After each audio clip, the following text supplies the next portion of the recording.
ఇది నిజమా కాదా తెలీదు. ఎందుకంటే ఇవాళ ఏది ఏఐ, ఏది ఒరిజినలో మనకు తెలీదు.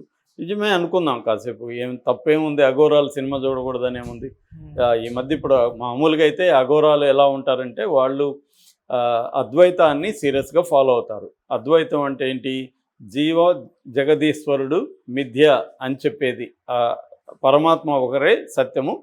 మిగతా మిథ్య. జీవము, జగత్తు, ఈశ్వరుడు. అంటే జీవం అంటే మనము, జగత్ అంటే మనకు బయట ఉన్నది, ఈశ్వరుడు అంటే ఈ ప్రపంచాన్ని సృష్టించాడని చెప్పుకుంటున్న దేవుడు. ఈ మూడు కూడా లేవని చెప్తుంది అద్వైతం. ఈ మూడు లేవు. పరమాత్మ అంటే సూపర్ కాన్షియస్నెస్ ఒకటే సత్యము అని చెప్తుంది. సో దీన్ని వాళ్ళు ఫాలో అవుతారు. అందుకని వాళ్ళకి అన్ని పదార్థాలు ఒకటే. ప్రతి పదార్థం మిథ్య అనుకున్నప్పుడు ఏ పదార్థం అయితే శవాన్ని ఇవన్నీ ఎందుకు తింటారంటే వాళ్ళు ఎవరీ మ్యాటర్ ఈజ్ సేమ్ అని వాళ్ళు నమ్ముతారు, దాన్ని ప్రాక్టీస్ చేస్తారు వాళ్ళు. సో అందుకని అఘోరాలు అద్వైతాన్ని సీరియస్గా ఫాలో అయ్యే బ్యాచ్ అనమాట. కాబట్టి వాళ్ళకి బయట ప్రపంచంతో బోధించేది కానీ హిందూ మతాన్ని కాపాడాలనుకోవడం ఇవన్నీ అఘోర అజెండాలో ఉండవు. వాళ్ళకేమీ సంబంధం లేదు. లేని దాన్ని వీళ్ళెందుకు కాపాడతారు? ఇవేమి లేవని కదా వాళ్ళు నమ్ముతున్నారు. సో ఇవన్నీ మిథ్య అని నమ్మేవాడికి మళ్ళీ దాన్ని కాపాడడం గురించి ఎందుకు ఉంటుంది? కానీ ఇక్కడ ఏమవుతుందంటే ఏదో ఒక కొత్తదనం సినిమాలో బ్యాక్గ్రౌండ్లో చూపించాలా అని మనోళ్ళు ఏం చేస్తుంటారు, ఇది ఏదో ఒక కాన్సెప్ట్ని తీసుకొని చేస్తుంటారు. మనకి నాన్ కడవల్లో కూడా ఇలాంటి కాన్సెప్ట్. నాన్ కడవలు అంటే నేను దేవుడు నేను తెలుగులో వచ్చింది బాలా సినిమా. ఆర్య తమిళ హీరో ఆర్య చేశాడు. సో ఇప్పుడు ఈ లాజికల్ విషయానికి వస్తే ఇందాక చెప్పినట్టుగా అంటే ఆయన సపోర్ట్ చేసుకోవడానికి ఒక లాజిక్ చెప్పాడు. అది కరెక్టే, కానీ అది మనం నమ్మే విధంగా ఉండాలి. అంటే బాలయ్య 14 ఏళ్ళు తపస్సు చేసినాక బయట వస్తే ఒక ట్రాన్స్ఫర్మేషన్ ఉండాలి బాలయ్యలో. అదేమీ లేదు. ఆయన అలాగే ఉన్నాడు. అదే ఏజ్ గ్రూపు, అదే ఇది. ఆయన కదలలేని పరిస్థితిలో ఉన్నాడు. సరిగ్గా డ్యాన్స్ వేయలేని పరిస్థితిలో. ఎక్కడైనా డ్యాన్స్ వేసాడు అసలు? శివతాండం అంటే ఎక్కడేసాడు ఆయన శివతాండం? ఇది కూడా పట్టుకొని ఇటు ఇటు కాళ్ళు ఇటు ఇటు అంటున్నాడు తప్ప అదేమి తాండవం లేదు. మీరు అదే నేను అందరికీ చెప్తుంటా, పోయి నాన్ కడవలు చూడండి, కనీసం సీన్లు చూడండి యూట్యూబ్లో. అతను ఆర్య ఎలా ఉంటాడు, ఇంట్రొడక్షనే తలకిందులుగా తపస్సు చేస్తుంటాడు ఆర్య. కాళ్ళు కూడా ఇట్లా పైన మడిచుంటాడు. సడన్గా కళ్ళు తెరిస్తే మనకి ఒళ్ళు జరలు తెరుస్తుంది అతని బాడీ, అతని ఇది చూస్తే. ఆ తర్వాత అతను ఒక మృగంలాగా బిహేవ్ చేస్తాడు. అంటే అతను కొట్టే పద్ధతి కానీ అతని బిహేవియర్ కానీ అది అది అలా అఘోర అంటే అతన్ని బిలీవబిలిటీ అక్కడ ఉంది.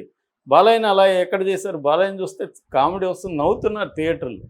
ఆయన ఆయన ఆహారం కానీ ఆయన ఇది చేసేది అన్నీ చేస్తుంటే నవ్వు వస్తుంది తప్ప, అంటే ఒక క్యారికేచర్ లాగా నవ్వు వచ్చే విధంగా ఉంది తప్ప, ఒక అఘోరాన్ని చూస్తే మనకు కూడా భయం వేయాలి. విలన్స్కే కాదు, అతను చూస్తే చూసేవాడికి కూడా ఒళ్ళు జలధరించాలి. అదేమి ఒళ్ళు జలధరించలేదు ఎవరికి.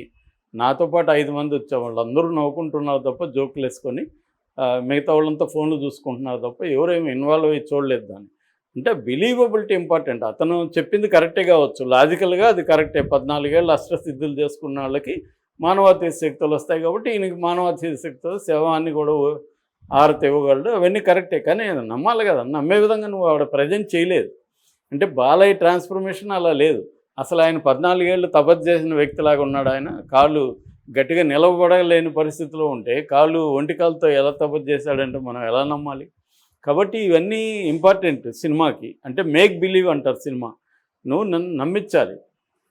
నమ్మించడంలో ఫెయిల్ అయ్యాడు. దానికి లాజిక్ ఉందా లేదా అనవసరం. నేను అదే చెప్తున్నా, సినిమాకి లాజిక్ ఉండాలి, ఉండకూడదు.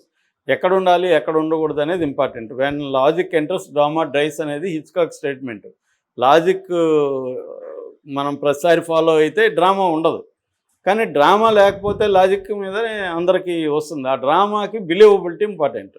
ఆ బిలీవబిలిటీ చేయడంలో అటర్ ఫ్లాప్ అయ్యాడు డైరెక్టర్. ఇక్కడ బాలయ్యని ఏం ఆలోచన అవసరం లేదు, ఎందుకంటే ఆయనకున్న క్యాపబిలిటీస్లో ఆయన బ్రహ్మాండంగా చేస్తారు. డైరెక్టర్దే ప్రాబ్లం బేసిక్గా. అందుకనే దాని కలెక్షన్లు కూడా చూస్తే మనకి ఇప్పటి వరకు 5 రోజుల కలెక్షన్ 70 కోట్ల మాత్రమే వచ్చింది. ఏది నెట్ మనకి కొనిందంతా 145 కోట్లు కొన్నారు. ఇంకా దాని ఏమంటారు షేరు ఇంకా ఎక్కువ వచ్చి ఉండాలి షేర్కి వచ్చేసరికి. కాబట్టి ఖచ్చితంగా లాస్లోనే ఉంది ప్రాజెక్ట్ తప్ప ప్రాఫిట్లో లేదు. దీనికి ప్రధాన కారణం ఏంటంటే జనాల ఆదరణ పడిపోయింది. ఆల్మోస్ట్ నిన్న 23% కూడా థియేటర్కల్ ఆక్యుపేషన్ లేదు. అది పరిస్థితి. సో ఏదేమైనా అఘోరాలు దీన్ని ఎంజాయ్ చేస్తున్నారు అనేది ప్రచారం జరుగుతుంది. చేస్తుండొచ్చు కొన్ని చోట్ల. అది వాస్తవమే కూడా కావచ్చు, ఏఐ కాకపోవచ్చు.